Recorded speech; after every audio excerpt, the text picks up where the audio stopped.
Welcome back to Courtroom Conversations, your deep dive into the most fascinating legal cases and historical events right here on the Classic Courtroom YouTube channel.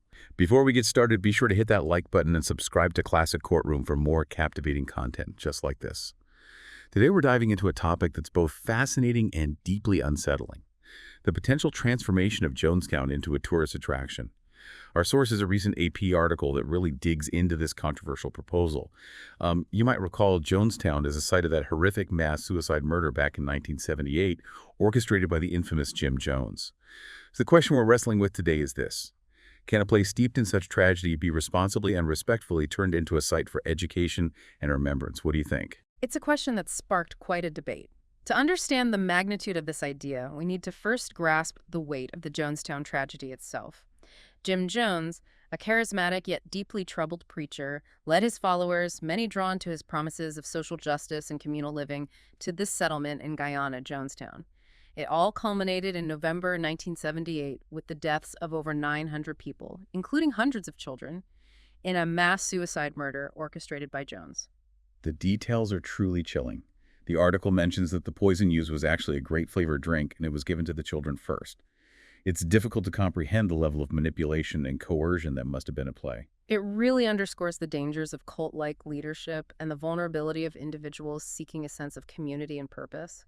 Beyond the human toll, the Jonestown massacre continues to deeply impact Guyana's global image. And that's where this idea of turning it into a tourist attraction becomes even more complex. The AP article features an interview with Jordan Vilches, a Jonestown survivor who tragically lost two sisters and two nephews in the massacre.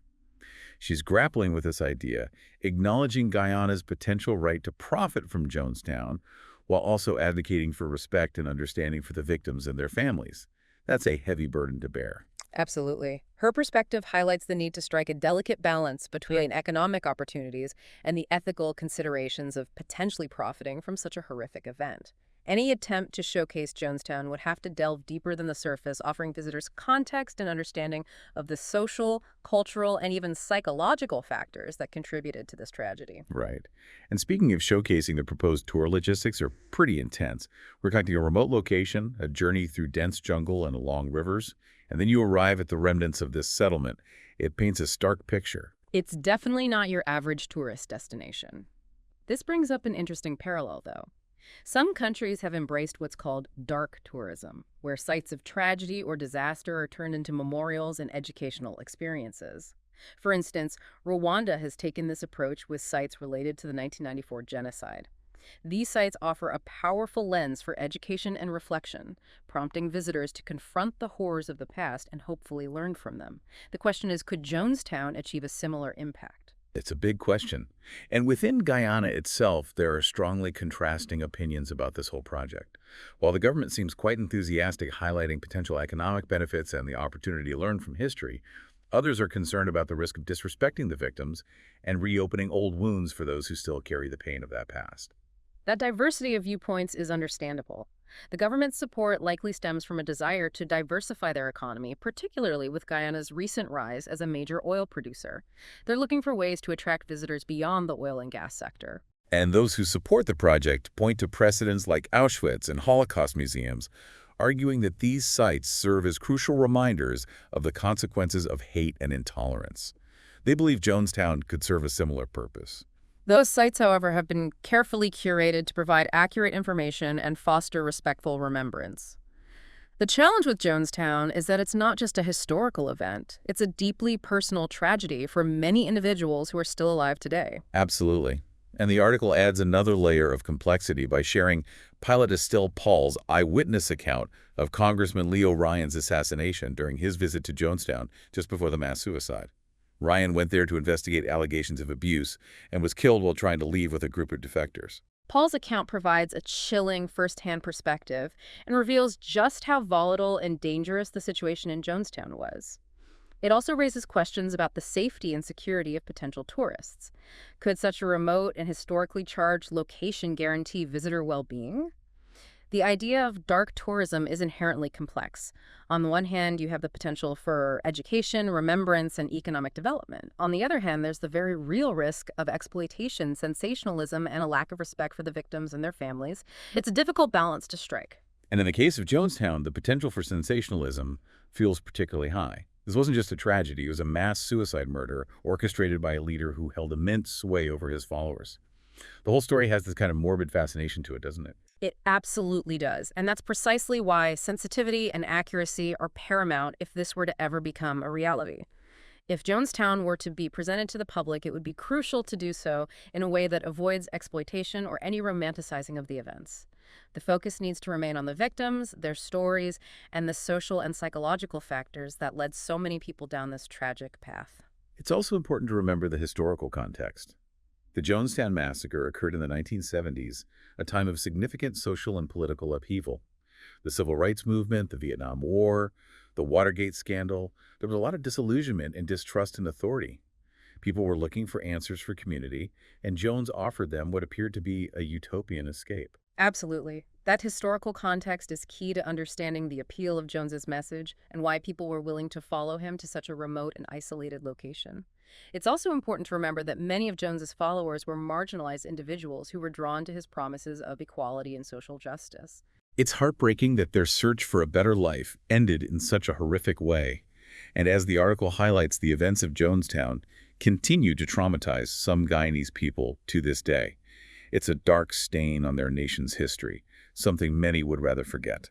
That's understandable. The Jonestown Massacre was profoundly traumatic for Guyana, both in terms of the human cost and the impact it had on the country's global perception. For many Guyanese, the idea of turning Jonestown into a tourist attraction feels like reopening old wounds, forcing them to relive a painful past they'd rather leave behind. And then there's the practical side of things. As we mentioned earlier, Jonestown is incredibly remote and difficult to access. Developing it into a tourist destination would demand significant investment in infrastructure, transportation, and security. Exactly. The logistical challenges are enormous. The site is nestled deep in the jungle, accessible only by boat or small plane. There's no electricity, running water, or sanitation facilities. And then there's the issue of safety. The area has a history of criminal activity, making the security of tourists a major concern. We also can't ignore the potential environmental impact.